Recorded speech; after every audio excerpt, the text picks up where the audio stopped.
Assalamualaikum warahmatullahi wabarakatuh. Kami dari kelompok 6 akan mempresentasikan tentang audit pemasaran. Kelompok 6 ini beranggotakan saya sendiri, absen 6, lalu ada teman saya Lina Febrian, absen 15, dan Retnaning Ayudiah, absen 20. Yang pertama, audit pemasaran. Audit pemasaran adalah pengujian yang komprehensif, sistematis, independen, dan dilakukan secara periodik terhadap lingkungan pemasaran, tujuan, strategi, dan aktivitas perusahaan atau unit bisnis, untuk menentukan peluang dan area permasalahan yang terjadi, serta merekomendasikan rencana tindakan untuk meningkatkan kinerja pemasaran perusahaan. Tujuan dan manfaat audit pemasaran, yakni tujuannya untuk mengidentifikasi ancaman-ancaman pemasaran yang dihadapi perusahaan dan merencanakan perbaikan yang diperlukan untuk mengeliminasi ancaman tersebut. Manfaatnya yaitu, hasil audit dapat memberikan gambaran yang objektif tentang kinerja pemasaran perusahaan dan berbagai kekurangan yang terjadi dalam pengelolaan upaya pemasaran yang masih memerlukan perbaikan. Selanjutnya ada dua tipe audit pemasaran, yaitu yang pertama fungsional atau vertikal, yakni audit yang dilakukan pada beberapa aktivitas saja dari departemen pemasaran. Yang kedua ada menyeluruh atau horizontal, yakni audit yang dilakukan untuk keseluruhan dari fungsi pemasaran perusahaan. Untuk mendapatkan hasil audit yang memadai, audit harus dilaksanakan secara sistematis dan juga harus dilakukan secara periodik untuk mengantisipasi lebih awal berbagai permasalahan pemasaran yang mungkin akan terjadi. Selanjutnya, ruang lingkup audit mencakup 6 wilayah utama, yaitu yang pertama audit lingkungan pemasaran, yang kedua audit strategi pemasaran, yang ketiga audit organisasi pemasaran, yang keempat audit sistem pemasaran, yang kelima audit produktivitas pemasaran, dan yang keenam audit fungsi pemasaran. Kemudian proses manajemen pemasaran. Prosesnya yang pertama, menentukan konsumen sasaran meliputi 3 tahapan.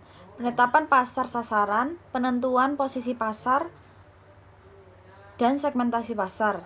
Yang kedua, mengembangkan bauran pemasaran. Terdapat 4 variabel penting dalam bauran pemasaran, yaitu produk, harga, tempat, dan promosi. Yang ketiga, mengelola upaya pemasaran, yakni mencakup analisis pemasaran, perencanaan pemasaran, implementasi pemasaran, dan pengendalian pemasaran. Audit lingkungan pemasaran.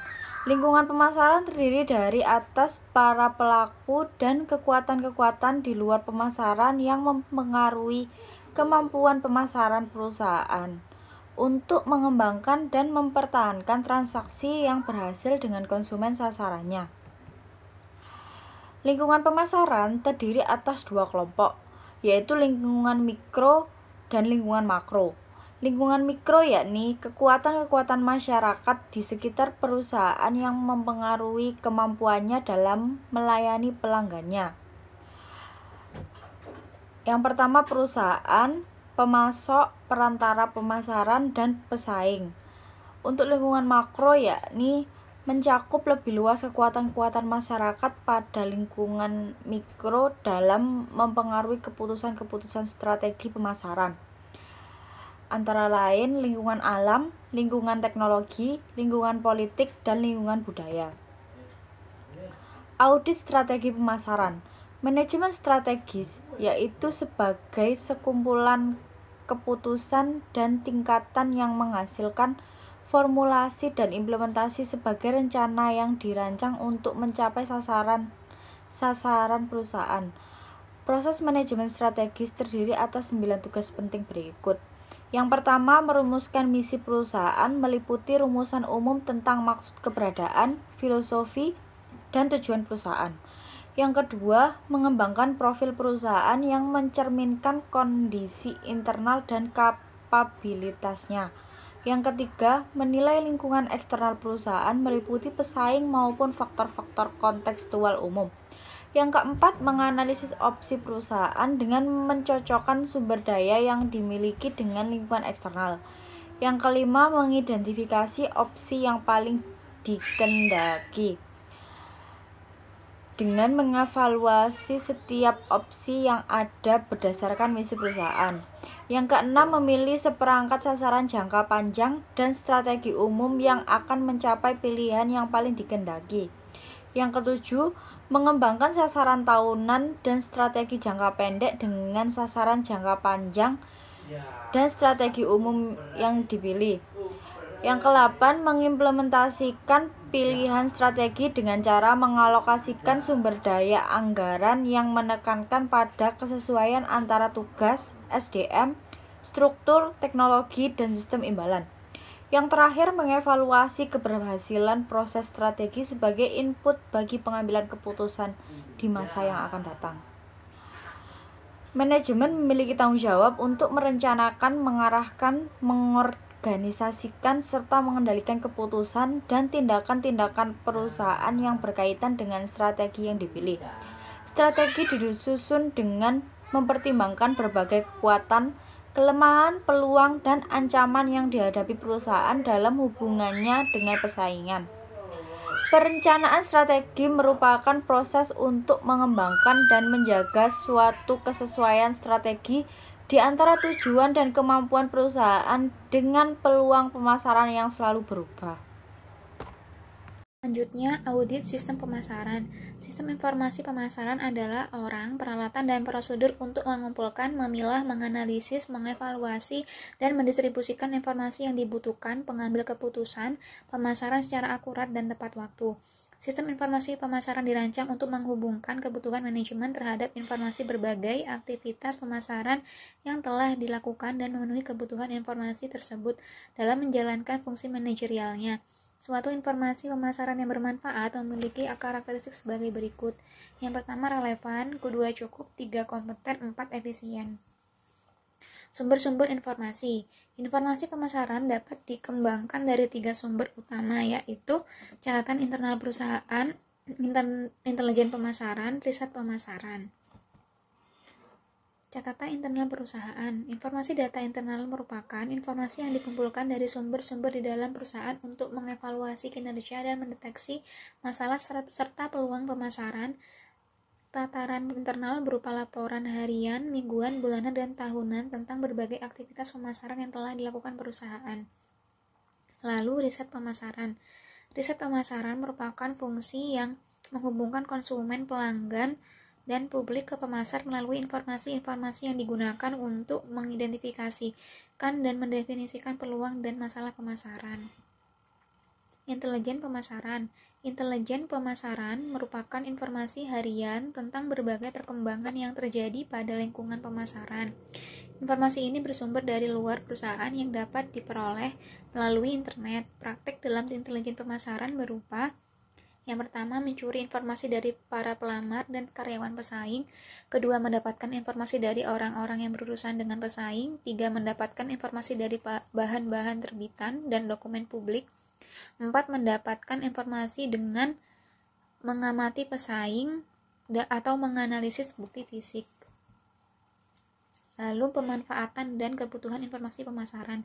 Manajer pemasaran secara optimal memanfaatkan informasi yang merupakan hasil dari sistem informasi pemasaran dalam pengambilan keputusannya. Pemanfaatan informasi secara optimal dalam pengambilan keputusan berarti manajemen telah memanfaatkan sistem informasi pemasaran yang dimiliki secara efektif dan efisien. Lalu, audit organisasi pemasaran. Pemasaran pada dasarnya adalah keseluruhan dari perusahaan karena pemenuhan kepuasan pelanggan adalah tanggung jawab keseluruhan bagian atau fungsi yang terdapat di perusahaan. Konsep pemasaran tidak terbatas pada penjualan dan promosi saja. Pemasaran memegang fungsi yang sangat kompleks dan menyangkut secara keseluruhan kepentingan perusahaan.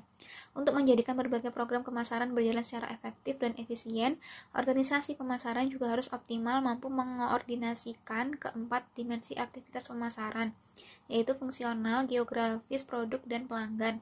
Organisasi pemasaran harus mampu menjadi prasarana yang andal dalam menata upaya pemasaran, menentukan tugas, tanggung jawab, dan wewenang dengan tepat dalam pencapaian tujuan pemasaran perusahaan. Audit fungsi pemasaran. Audit fungsi pemasaran merupakan pengujian yang sistematis dan terdokumentasi terhadap bagaimana perusahaan menentukan suatu bauran pemasarannya dan apakah bauran pemasaran tersebut secara efektif dapat mencapai tujuan pemasaran dan tujuan perusahaan secara keseluruhan. Kebijakan penting dalam bauran pemasaran untuk mencapai tujuan pemasaran meliputi kebijakan produk, kebijakan harga, kebijakan saluran distribusi, dan kebijakan periklanan, promosi, dan publikasi. Selanjutnya ada kebijakan produk. Produk adalah segala sesuatu yang dapat ditawarkan kepada pasar untuk menarik perhatian, pembelian, pemakaian, atau konsumsi yang dapat memuaskan keinginan atau suatu kebutuhan. Produk mencakup objek fisik, pelayanan, orang, tempat, organisasi, dan sebuah gagasan. 3 tingkatan produk meliputi, yang pertama, produk inti, yakni menyangkut manfaat inti yang sesungguhnya dibeli konsumen ketika mereka memperoleh suatu produk. Yang kedua ada produk aktual. Produk ini meliputi komponen, modal amilan, nama, merek, pengemasan, dan ciri-ciri produk lainnya yang berkombinasi untuk memberikan manfaat produk ini. Yang ketiga ada produk tambahan, yakni meliputi pelayanan dan manfaat tambahan yang diperoleh konsumen yang dibangun di sekeliling produk inti dan produk aktual.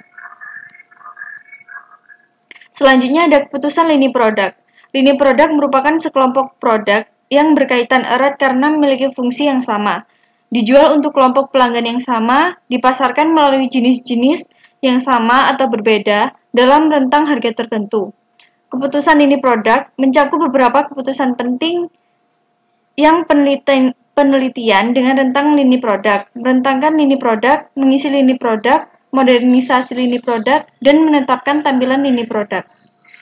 Selanjutnya ada keputusan bauran produk, yakni bauran produk merupakan himpunan sebuah lini produk dan barang-barang yang ditawarkan penjual tertentu kepada pembeli. 4 dimensi bauran produk meliputi keluasan, kepanjangan, kedalaman, dan konsistensi. Selanjutnya ada tujuan pemasaran. Ada beberapa tujuan pemasaran yang berpengaruh terhadap kebijakan penetapan harga. Di antaranya yang pertama, kelangsungan hidup produk. Tujuan pemasaran ini mengutamakan kemampuan perusahaan bertahan dalam persaingan, yaitu menetapkan harga yang rendah untuk mendongkrak volume penjualannya, sehingga dapat mengoptimalkan pemanfaatan kapasitas yang dimiliki. Selanjutnya ada memaksimalkan laba saat ini. Tujuan pemasaran ini menekankan pada pencapaian laba yang tinggi. Biasanya, perusahaan menganalisis permintaan dan biaya apa yang menimbulkan perbedaan harga. Kemudian, perusahaan memilih harga yang memaksimalkan labanya. Yang ketiga ada kepemimpinan pangsa pasar, yakni mengutamakan keunggulan di pasar baik melalui kualitas produk, pelayanan, dan penekanan pada memaksimalkan kepuasan pelanggan, sehingga menetapkan harga produk yang relatif tinggi sesuai dengan kualitas yang diberikan. Yang keempat ada tujuan lain, yakni harga bisa ditetapkan perusahaan untuk mencapai tujuan pemasaran lainnya seperti penetapan harga yang rendah untuk mencegah masuknya pesaing ke dalam pasar. Menetapkan harga relatif sama dengan pesaing untuk menstabilkan pasar. Harga ditetapkan untuk menjaga loyalitas reseller dan mencegah intervensi pemerintah. Atau harga sewaktu-waktu diturunkan untuk menarik lebih banyak konsumen dalam mencari produk tersebut di retail-retail yang tersedia. Selanjutnya ada strategi bauran pemasaran.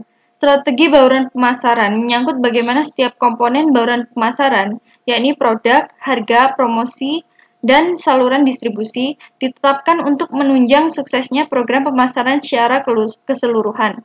Jika harga menjadi landasan utama dalam menetapkan bauran pemasaran, maka harga terhadap suatu produk ditetapkan terlebih dahulu, yakni yang mencerminkan kemampuan konsumen untuk membeli suatu produk tersebut.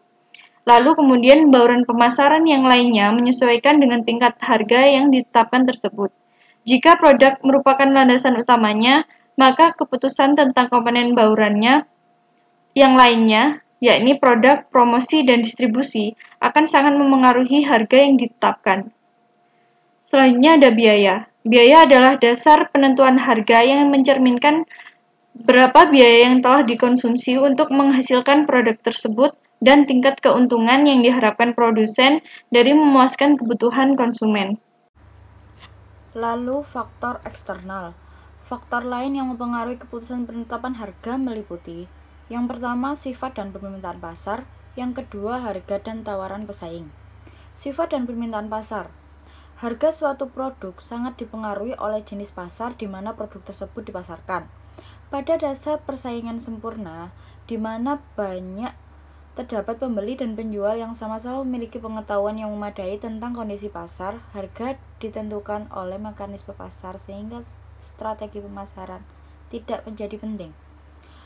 Pasar persaingan monopolistik ditandai oleh banyak pembeli dan penjual yang melakukan transaksi pada rentang harga tertentu. Penjualan dapat menetapkan harga yang lebih tinggi dengan memberikan nilai yang lebih tinggi kepada konsumen. Pasar persaingan oligopoli ditandai sedikitnya penjual yang ada di pasar karena produsen sulit masuk pasar sehingga penjual sangat sensitif terhadap strategi pemasaran dan harga yang ditetapkan pesaing.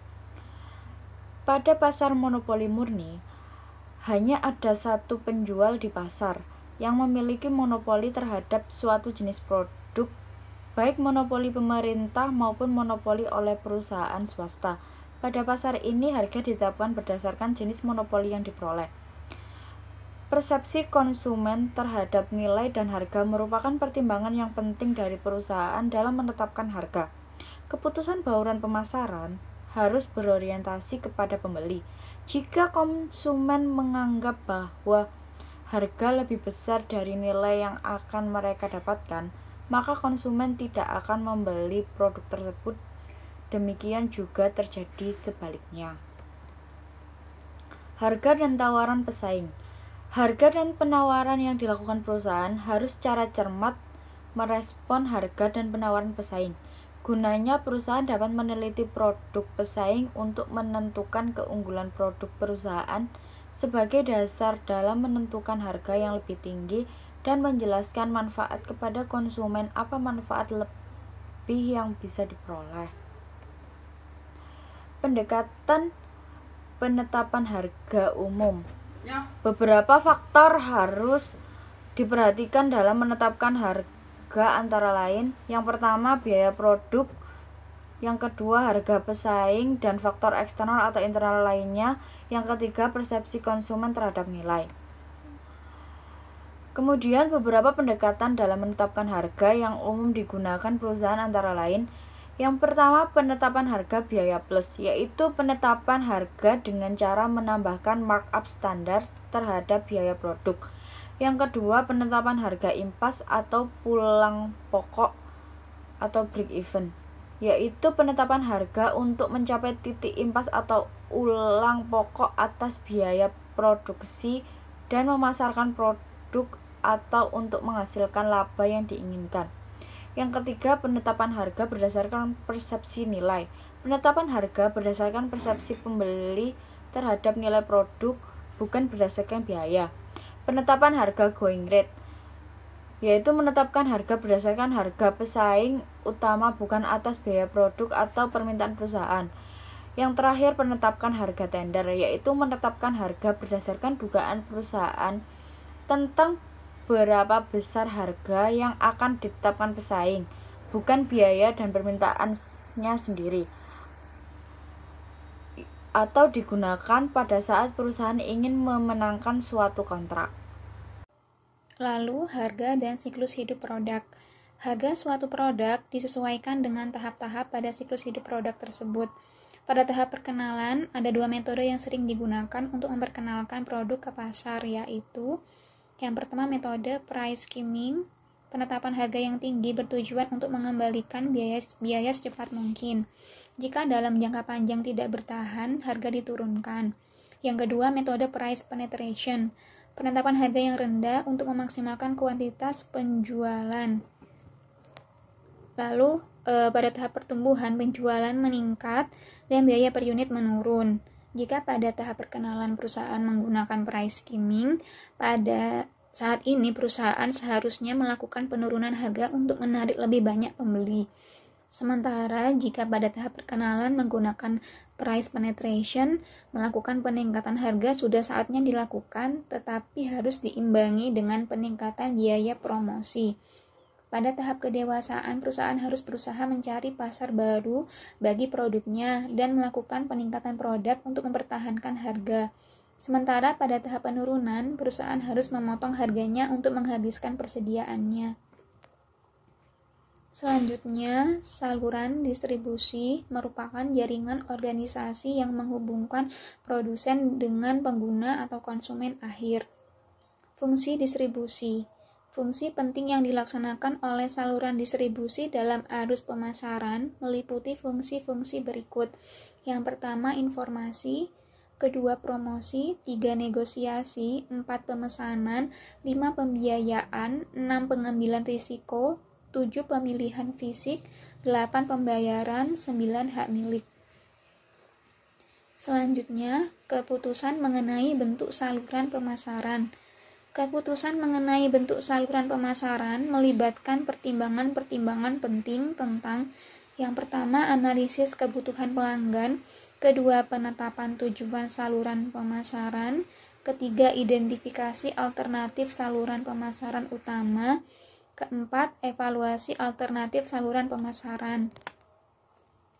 Selanjutnya, suatu bauran komunikasi pemasaran atau bauran promosi dapat terdiri atas kombinasi dari komponen bauran promosi berikut.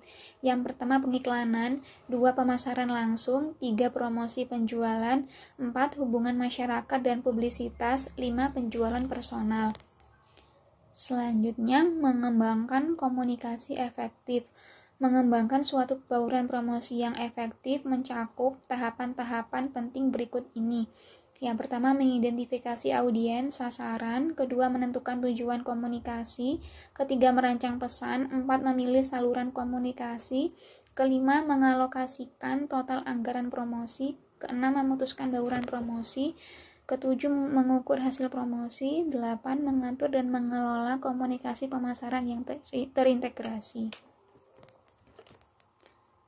Sekian presentasi dari kelompok 6.